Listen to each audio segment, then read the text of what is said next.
¿Qué tal? Muy buenas noches, tengan todos ustedes de nuevo aquí con este taller de historia que pues tanto les ha gustado a ustedes y me han hecho el honor de ver, gracias a pues obviamente a las facilidades que nos ha dado Yucatán Country Club de poder transmitir este taller de historia.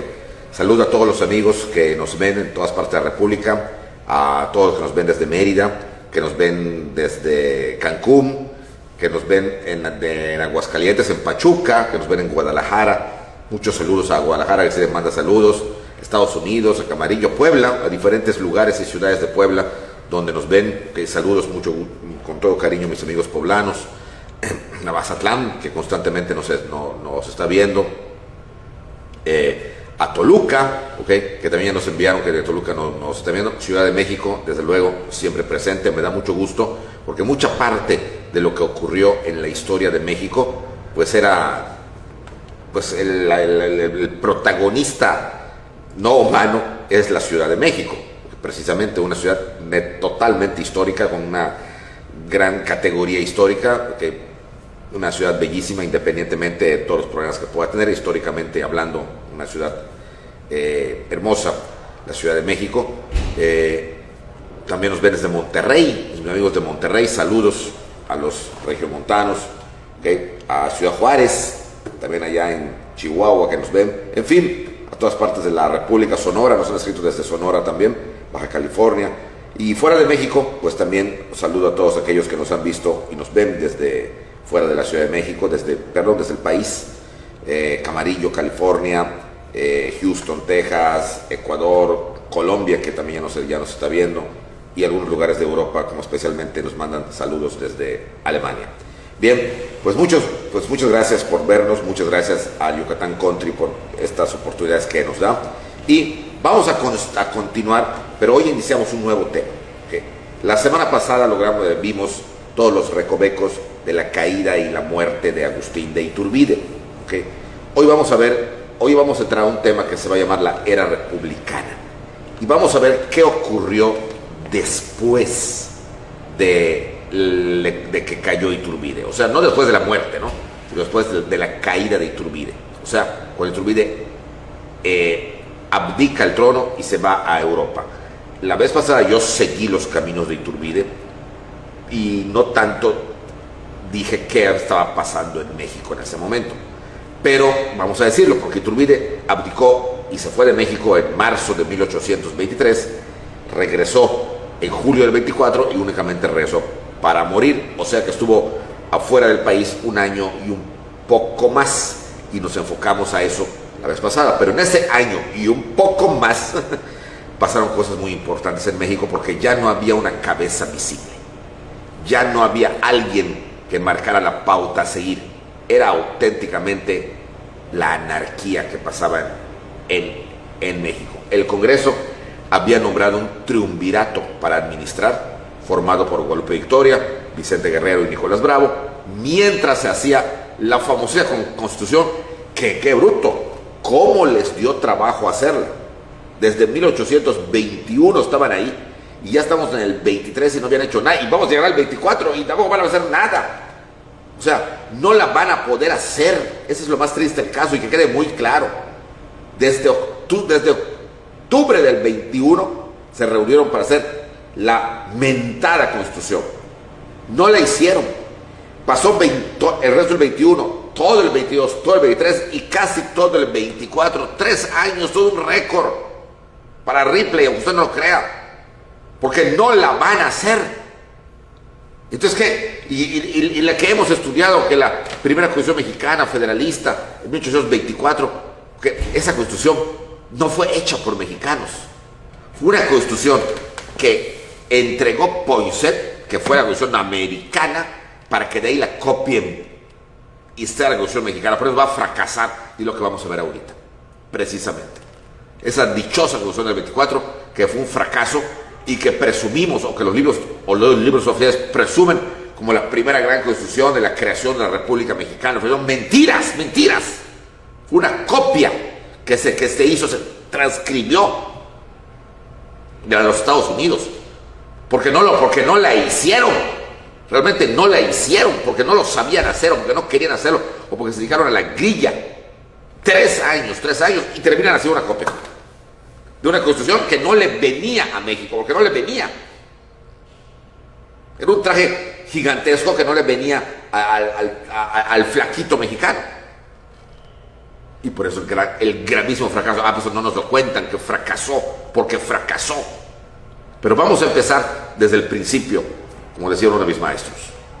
Bien, cuando cae Iturbide, al haber un vacío de poder, los que van a tomar el control del Congreso, de los debates y de todo, van a ser Poinsett y sus amigos.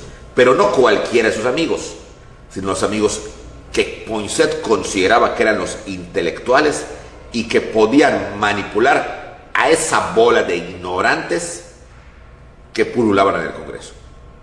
Y específicamente van a controlar toda esta parte, estoy de México, mínimo el resto de la década de los 20, del siglo XIX. Poinsett en primer lugar, Lorenzo Zavala, José María Lobato, Valentín Gómez Farías.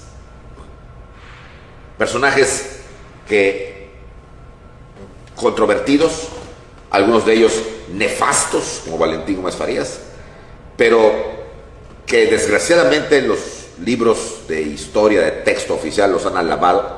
A Lorenzo Zavala no tanto, pero a pesar que fue el menos nefasto, pero a otros los han encumbrado. Ahorita vamos a ver qué fue lo que pasó.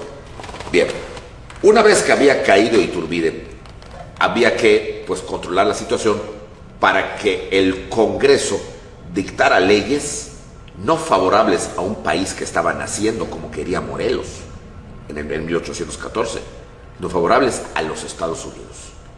Y no olvidemos que Poinsett estaba aquí por una misión muy clara: intrigar, desintegrar lo integrado que había dejado la Nueva España, para que una vez desintegrado, pedacito aquí, pedacito allá, con una absorbedora, se fuera adueñando de todo el territorio, no solamente de México, sino seguiría bajando, porque recuerden que el Destino Manifiesto decía que obviamente deberían adueñarse los angloamericanos como raza superior, ¿okay?, de los torrentes del Niágara, así decía el Destino Manifiesto, hasta la Tierra del Fuego. Pero el primer pez que estaba junto a ellos era México, y había que desintegrarlo. Ese era el objetivo, ese era lo que quede claro. Poinsett nunca se perdió en los recovecos de la intriga, pero él buscaba perder a los mexicanos en los recovecos de la intriga. Y a esto se va a dedicar todo este tiempo, de la caída de Iturbide hasta la jura de la Constitución llamada Federalista de 1824. Todo fue un programa hecho por él. ¿Y cómo lo va a lograr? Porque va a empezar a introducir la logia masónica georgina. Y aquí vamos a hablar de un tema sobre el momento de la masonería cuando sale a la luz, ¿ok?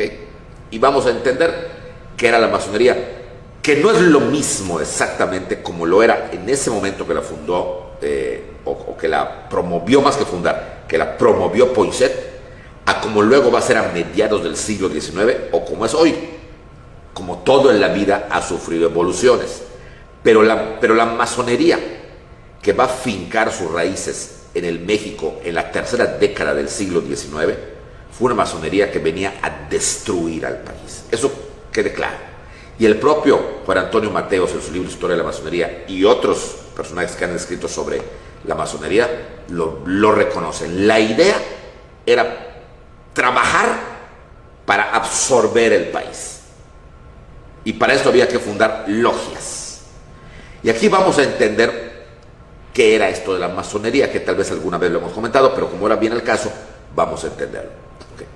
La masonería, como ya comentamos, no es originaria de México ni de Estados Unidos. Okay. Es originaria de Europa. Okay. Y de hecho, para ser más exactos, de Francia. Porque de ahí viene la palabra masón. Masón significa constructor, masón. ¿okay? Con la S y su colita, ¿okay? ¿Qué significa constructor? Que constructor puede ser cualquiera, o sea, digo no cualquiera, pero puede ser ingeniero, arquitecto, albañil, es el que construye.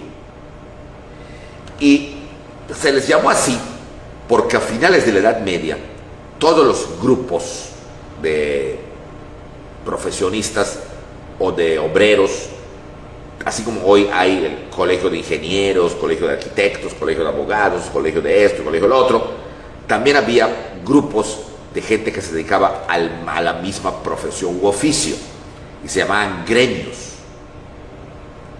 Y cada gremio tenía un asesor. Ese asesor era por norma natural, por ley natural, todos así lo tenían, porque era una época en que imperaba la teocracia a nivel europeo, era un sacerdote católico. Entonces todos tenían a un asesor, todos. Pero resulta que llegó un momento, más o menos en el siglo XIII o XIV, ¿okay?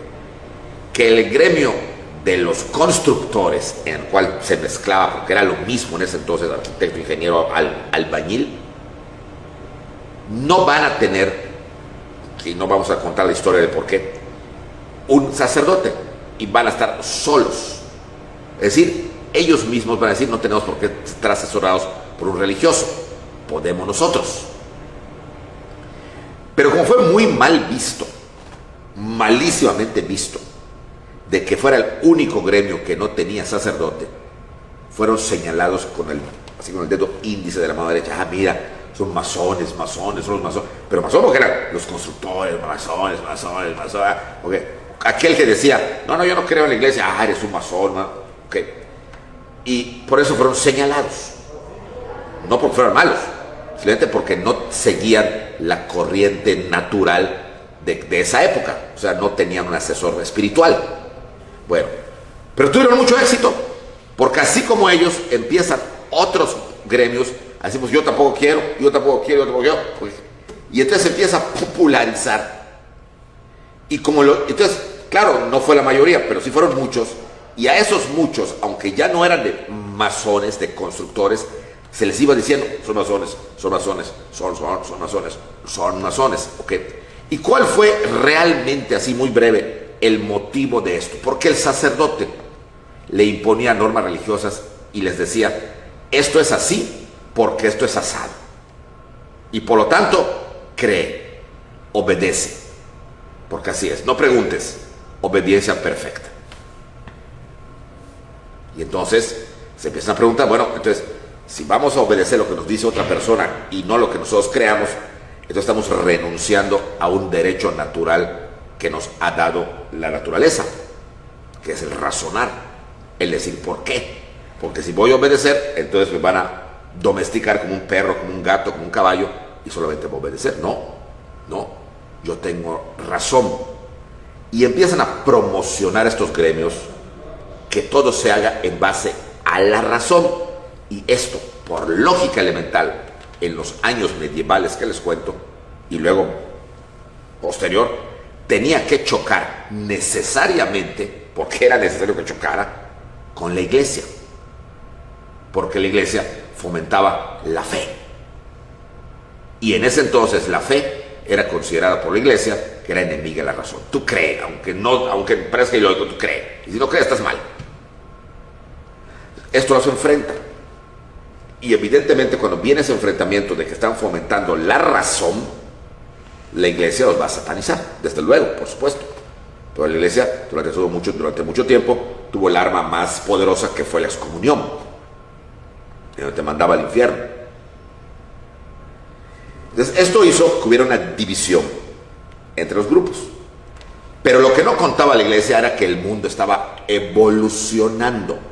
Porque del siglo XIV llegamos al siglo XV. Y el siglo XV fue los años de los descubrimientos territoriales, los descubrimientos de las estrellas, los telescopios, Copérnico, Galileo, todo eso que de alguna manera empiezan a enfrentarse también de forma natural con los dogmas preestablecidos de la iglesia.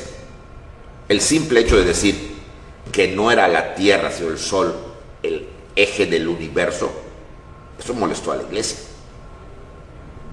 Pero conforme fue avanzando la ciencia, fue demostrando que estaba mal la iglesia, pues obviamente decían, no, pues tienen razón los masones. La razón.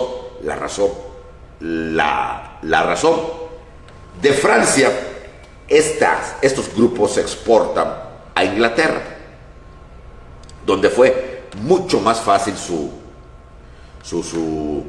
estancia, porque Inglaterra no estaba tan dominada por la idea católica, sobre todo ya en esa época, en donde llegó a Inglaterra, pues ya estaba el anglicanismo, el puritanismo, el luteranismo, el protestantismo, el catolicismo en menor escala, y entonces fue realmente un campo propicio para que se asentaran allá grupos, y se empezaron a formar los ritos. ¿Okay? El duque de York, un inglés, hace un rito para estar y pertenecer a la logia, y se van subdividiendo, y de ahí viene el famosísimo rito de York. Obviamente, este grupo se traslada a las 13 colonias americanas, y ahí van a empezar también a formar sus grupos y sus ritos que traían. ¿Okay? Evidentemente, también en Escocia está un grupo de masones. ¿Okay? Y otro grupo funda, bueno, no me gusta ese rito, vamos a fundar otro, y aparece el rito escocés. En resumen, ¿okay? Cuando las logias o la idea masónica cruza el Atlántico para llegar por acá, ya había una masonería, pero en base a dos ritos. Y luego van a haber más, pero estos son los dos: el escocés y el yorkino. ¿Estamos claros? Bueno, bien. El yorkino se va a establecer en las colonias americanas, las 13 colonias, en Filadelfia, para ser más exactos. Y luego va a bajar, conforme vaya aumentando y creciendo Estados Unidos, ya para el siglo XVIII, XIX, ¿okay? Se va a establecer en Nueva Orleans, la famosa junta anfictiónica, que significa la junta más grande del rito de York. Mientras que la escocesa va a entrar por el lado de las colonias españolas. ¿Cuándo entra aquí? Alguna vez les comenté que no hay una fecha exacta. Se habla que el barón de Humboldt la trajo. Si es así, no hay ningún personaje escrito o escrito que haya, al nuevo hispano, que haya sido masón. Algunos autores le achacan o dicen que Hidalgo y Morelos lo eran. No es cierto. No es cierto. A Hidalgo y a Morelos les interesaba mucho y les preocupaba mucho lo que la iglesia quería y creía de ellos. Si fueran masones no les hubiera preocupado. Y no hay además ningún rastro de que Hidalgo o Morelos hayan sido masones, porque para la época que llegó la masonería aquí, a principios del siglo XIX, en realidad ya había ritos y tuvieron que haber sido iniciados. No era nada más así con que yo soy masón, no. Que hayan leído obras donde se alababa a los masones u obras inclusive masónicas es una cosa muy distinta. Entonces no quiere decir que hayan sido masones.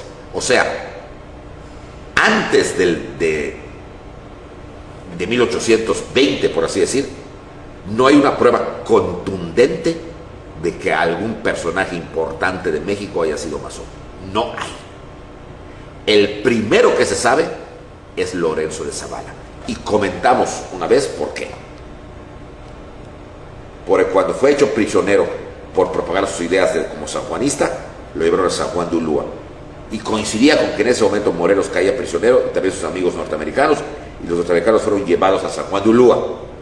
Y los americanos, eso sí, aparentemente eran masones, allá sí, iniciaron a Lorenzo de Zavala en San Juan de Ulúa en la masonería.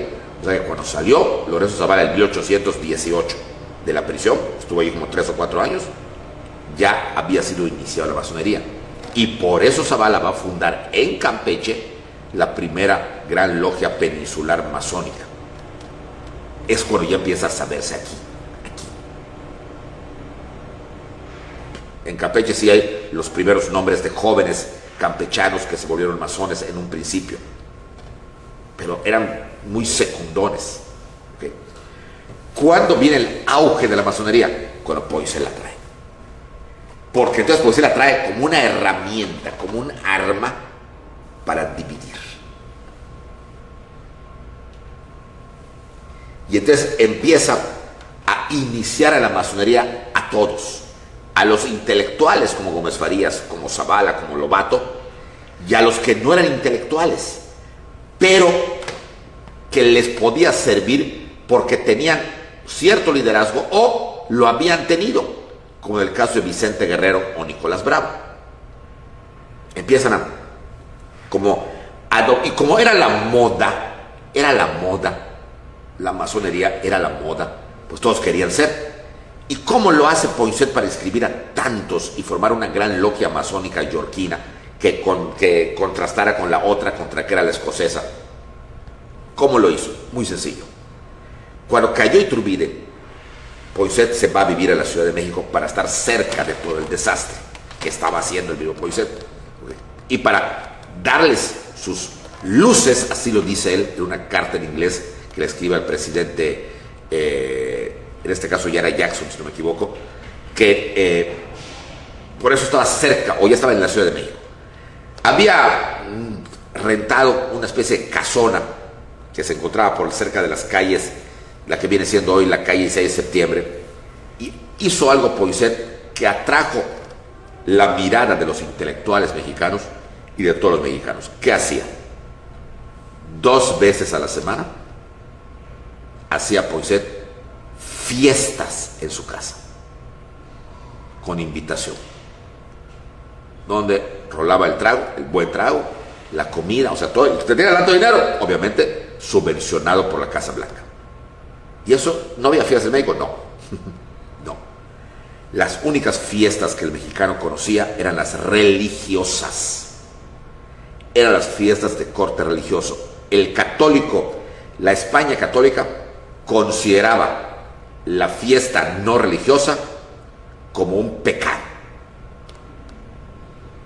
Todo tenía que ser motivo religioso. Claro que los grandes cortes hacían sus orgías, pero lo hacían de secreto.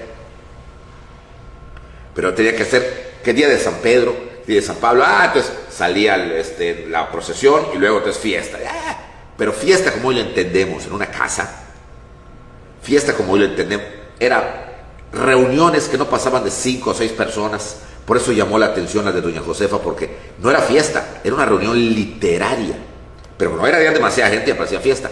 Pero Poinsett no, era una fiesta como hoy la entendemos, con música, con orquesta, con bailando todo el mundo, con los nuevos sones de Estados Unidos, baile, trago, o sea, una fiesta, por así decir, laica, que nada tenía que ver con la religión.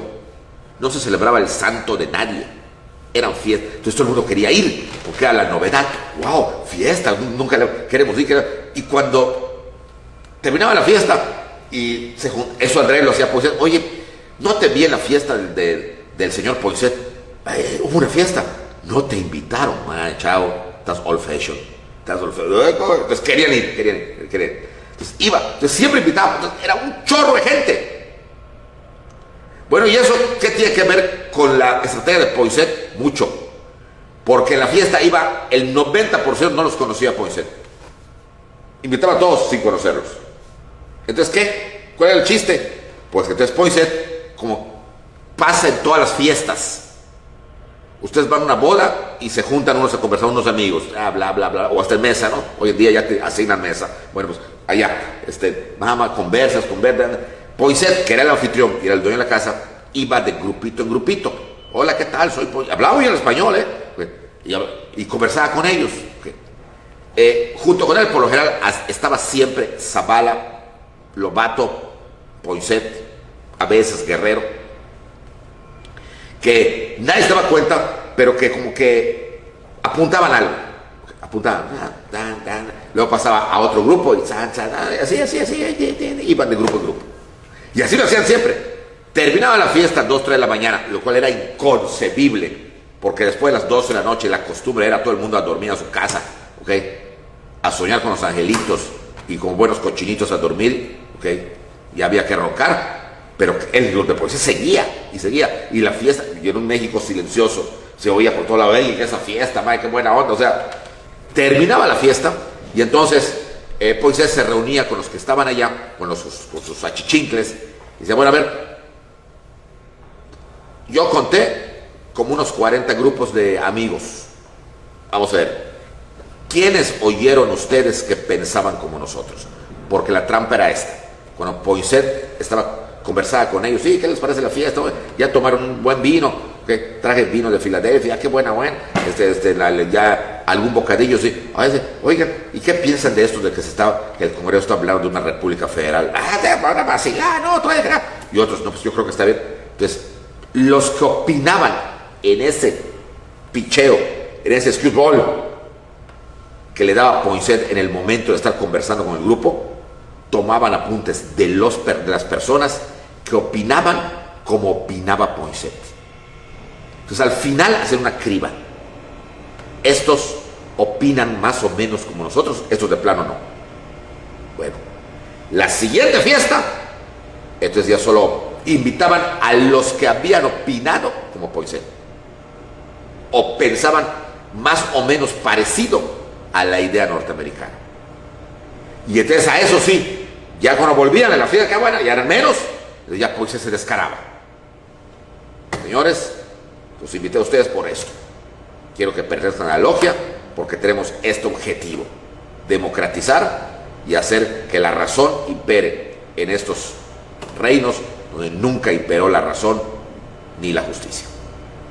Porque España nos trajo cosas horribles, feas, la Inquisición, la muerte, la esclavitud. O sea, pues se fomentaba eso. ¡Pum!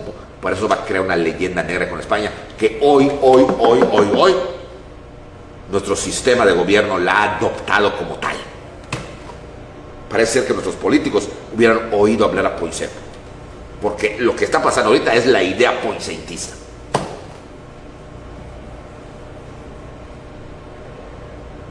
Entonces, se empieza a formar la Gran Logia. Pues todo esto es lo que va a hacer Poinsett en ese tiempo en que Iturbide estaba en Italia y luego se pasó a Inglaterra. Todo eso.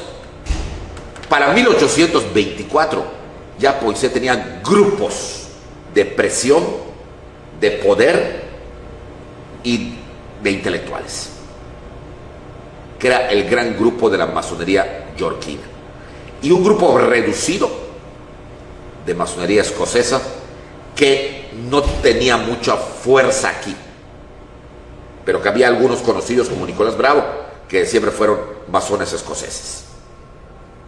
Bueno, pues ya con esta idea, el chiste era que esos que ya eran masones entraran al constituyente, obligando a renunciar a unos. La mayoría renunciaba porque no entendían nada. Y llegó un momento, como dice don Carlos María de Bustamante, que las sesiones del Congreso para 1923-24, en diciembre del 23, enero del 24, ya de los 121 iban 30, 40 y a veces hasta menos. Ya no iban. Y eso de no ir, le estaban dejando su lugar a otros. Ya no vas. Bueno, entonces vamos a poner a otros. Y esos otros eran los que habían ido a las filas de Poinsett, habían pensado casualmente como él, pero como ya pertenecían a la logia masónica, ahora recibían órdenes de quién. Fíjense qué contradicción, porque ellos iban contra la obediencia perfecta, pero ellos eran obedientes, porque obedecían a una jerarquía, a unos grados. Y el grado máximo era el gran maestre de la masonería. Y el gran maestre en este caso era Poinsett. Luego también va a ser Zavala, pero era el gran maestre de la masonería. Y se llamaba maestres porque van a tomar los masones de los templarios el secretismo y los grados. Los templarios tenían grados para subir hasta llegar a ser el gran maestre de los templarios. Y los secretos templarios, pero los templarios todavía siguen siendo misteriosos. Y de alguna manera, en menor escala, los masones siguen siendo misteriosos en toda la historia.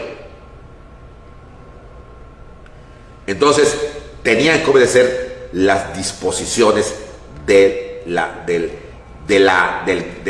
gran maestre de la logia masónica, que en este caso era Poinsett, que a su vez obedecía a un grupo anónimo de grandes maestres europeos y americanos que sacaba las órdenes y los informes desde Nueva Orleans. O sea, que era muy chistoso, porque al menos en la Iglesia Católica, pues sabía claramente de dónde venían esas órdenes, que venían del Papa. En cambio, la masonería llegaba un momento en que topabas con el grado 33 y ahí tú ya sabías que ahí tenías que obedecer. Pero ese grado 33 obedecía a grupos anónimos que se llamaban anfictiónicos, que eran los que al final de cuentas daban la orden final y entregaban la documentación o la información o la orden última. En el caso de la Yorkina, tuvo mucho tiempo esa sede, la tuvo en Nueva Orleans, pero tú no podías, o sea, tú, un masón X, no podías llegar a la junta anfictiónica, sino vía el gran maestre. O sea que en un momento dado, tú no sabías quién era realmente el jefe. A diferencia, por ejemplo, de la iglesia, que por muy humilde que seas, sabías que el jefe era el Papa. En cambio, los masones no. O sea, es el gran secretismo, muy similar al de los templarios. Por eso el Papa acabó con los templarios, porque ya era una competencia para él. Pero eso fue antes, ¿no?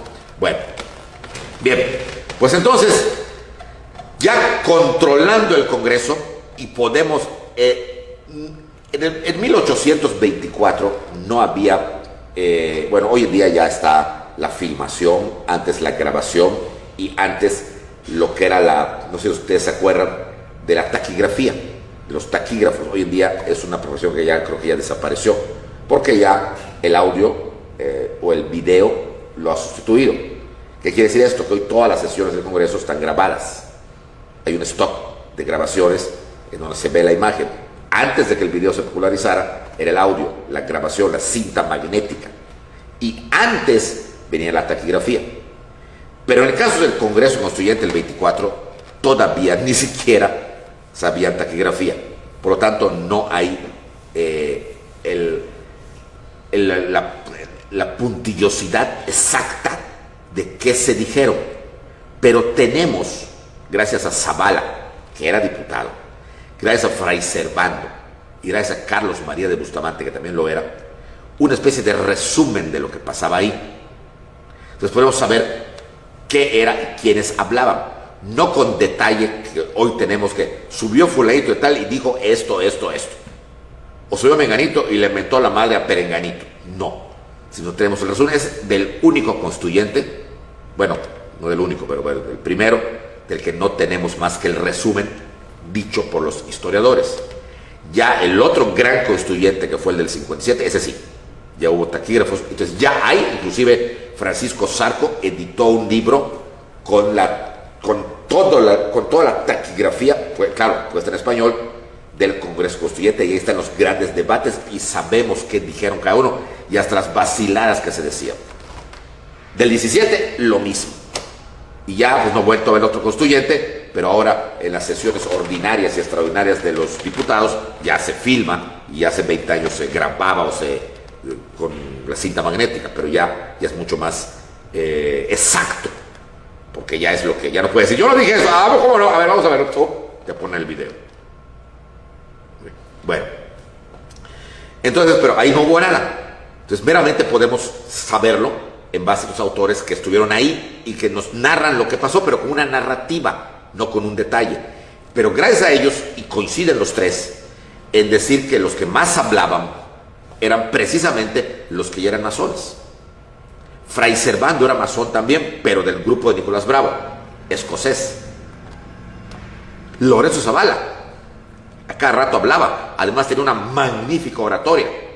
Don Lorenzo Zavala era un yucateco que no era muy agraciado físicamente, era un chaparrito, gordito, así, un poquito así, medio feito, pero tenía una oratoria y un poder de convencimiento increíble. Fue un hombre sumamente inteligente. Lamentablemente para la historia de México lo consideraron un traidor a la patria, lo cual es cuestionable llamarle traidor, porque hay que tomar en cuenta que Zavala nace en un Yucatán, que era una capitanía general de la Nueva España, que en el camino se independizó, se unió a México, en el camino se separó, se volvió una república independiente, en el camino volvió, entonces ya Zavala ya no sabía realmente qué era. si era novohispano, si era mexicano, si era yucateco, si era gringo o si era quien sea qué. Y por eso, pues quizá por eso no tuvo claridad, y lo que pensó él, al final de cuentas, es lo que sí estaba consciente de lo que era un masón. Y como masón tenía que actuar por la masonería. Y fue como actuó. ¿Sí? Y por eso vino todo lo de Texas, y por eso no es raro que cuando vayamos a Texas y vamos al Museo del Álamo en San Antonio, podemos ver el cuadro grandote de don Lorenzo de Zavala, que le llama the first Vice President of Texas. Fue el primer vicepresidente de Texas. Y él fue el creador del Acta de Independencia de Texas de México. ¿Sí? Como hemos visto cuando vimos la serie de Santana en este mismo taller hace ya algunos meses. Bien, pero era un tipo muy inteligente. Él hablaba y convencía y con razonamiento. Un tipo que razonaba muchísimo. No en balde había sido sanjuanista en su juventud. No en balde él había editado un periódico llamado El Aristarco en Mérida. No en balde a él le tenían más miedo los españoles de la época de la independencia, y por eso lo mandaron a San Juan de Ulúa. A ningún sanjuanista mandaban ahí, solo a él. Porque era un tipo que hay veces que, como David y Goliat, ¿no? Goliat era el grandote y todo, pero David tenía esto, ¿okay? Y David ganó a Goliat. No hay que menospreciar. La tortuga ganó a la liebre. Entonces Zavala era un tipo cultísimo y muy preparado. Bueno, pues entonces está la versión de él, de Fray Servando. Los que hablan son los que podemos encontrar en los tomos de don José Antonio Mateos, la lista de los principales o primeros masones conocidos y reconocidos en México. Eran los que hablaban. Porque eran los que más sabían, porque se juntaban diario en la logia. La logia era el local, así como donde estoy aquí en el country, era un local donde se reunían ellos, era como un club, y revisaban libros, estudiaban, leían, comentaban. O sea, volvían a la época antigua de la Ilustración, de los ilustrados, y más antigua de los templarios, cuando se juntaban a leer la Biblia y los documentos que la iglesia no permitía o prohibía en la época medieval. Pues lo mismo ellos. Entonces eran unos tipos cultos, preparados. De hecho, creo, si no me equivoco, hasta hoy los masones que existen, que hoy en día en cualquier lugar, ¿okay?, se reúnen precisamente para tratar asuntos culturales y políticos. Ya no tienen esa super mega influencia como antes, pero sí se siguen reuniendo, porque son ya un grupo cultural fuerte, discreto, silencioso, secreto, pero su fuerza la hace la unión precisamente. Entonces ellos sabían, entonces hablaban, y es entonces cuando este grupo va a pedir la creación de una república federada. No le llamaron federal, sino federada. ¿Qué es esto? Convertir a México en una copia fotostática, en un escáner casi, como si pasara por un escáner, de Estados Unidos. Estados Unidos, cuando declaró su independencia, y lo dice su constitución, se convierte en una república federada, es decir, en una federación de estados, libres e independientes, autónomos en su régimen interior, pero unidos en base a una constitución general. ¿Ok? Nada más que aquí tomar en cuenta esto. Estados Unidos eran 13 colonias separadas unas de otras, nada los unía. ¿Ok? Por lo tanto, la Constitución Federal los va a unir en un país, el gran país que es hoy Estados Unidos. Pero en México era al revés. La Nueva España era un reino unido por provincias y por capitanías generales que formaban la Nueva España. En el sur, la capitanía de Yucatán y de Guatemala, que agrupaba a las ciudades de Mérida, Campeche, etc. ¿Okay? En el occidente, el reino de la Nueva Galicia. En el norte, las provincias internas, ¿okay?, y la provincia de Santa Fe en California, ¿okay?, perdón, de Sacramento en California, el Reino Nuevo de León. ¿Okay? O sea, era un grupo de provincias que todas estaban unidas en base a una autoridad común. A Estados Unidos la Constitución los va a unir porque estaban desunidos, pero en México era al revés, estaban unidos. Estaban unidos, pero como no iban a entender esto, Poinsett apostaba a que el resultado fuera a la inversa a como había sido el de ellos, y apostó bien, porque efectivamente así pasó. Como no les venía el saco, o sea, no les vino ese traje, como lo vamos a ver en las siguientes clases, ¿okay? Esta idea de federación federada no le venía realmente al país, porque siempre habían estado unidos. Pero como hablaban de provincias libres, soberanas en su régimen interior, cada quien se sintió independiente de la otra. Ese fue el problema que hubo acá. Pero era a lo que le apostaba Poinsett, a la ignorancia y al deseo que los masones habían fomentado de una libertad a ultranza. Y aparece la idea de federación, de una república federal. Como respuesta a esto, el otro grupo minoritario, el grupo de los masones escoceses, dijeron: momento. Recuerden, los escoceses eran la minoría y eran un rito más al europeo. No estaban tampoco dependían de la iglesia, pero la toleraban un poco más. Un momento. Hacer esto, nadie lo va a entender. Tenemos, gracias a Carlos María de Bustamante, las palabras de Fray Servando, las pocas que pone, que tal vez fueron así. Fray Servando: bajen a 10 gentes de las galerías y pregúntenles qué es República Federada. Y van a ver cuánta barrabasada van a contestar. Porque nadie lo sé, ni yo lo sé, que soy doctor en teología, decía Fray Servando. ¿Qué es eso, República Federada? Solamente porque nuestros vecinos del norte son federados, así lo vamos a hacer. No es lo mismo, no es la misma idiosincrasia. No es lo mío, no. Okay. Y entonces, ¿qué propone usted, padre? Se le enfrenta a Lorenzo Zavala. Que sea una república, sí, porque es el mejor sistema de gobierno, pero no federada, sino centralizada. Una república donde exista un presidente electo por el pueblo que se le enseña a votar, pero que los estados libres y soberanos no existan. Porque si existen, nos vamos a desperdigar. No desunamos lo que ya está unido, señores. Y le contesta Gómez Farías: estoy usted hablando como sacerdote y no como político. Estoy hablando como realista, le contestó Fray Servando. Y Lucas Alamán, que ese no era masón para nada, pero que fue de los poco supercatólico, pero megacatólico, archicatólico, que hablaba, ese sí hablaba. Y decía: no va a resultar, porque nadie lo entiende, ni siquiera ustedes, señores.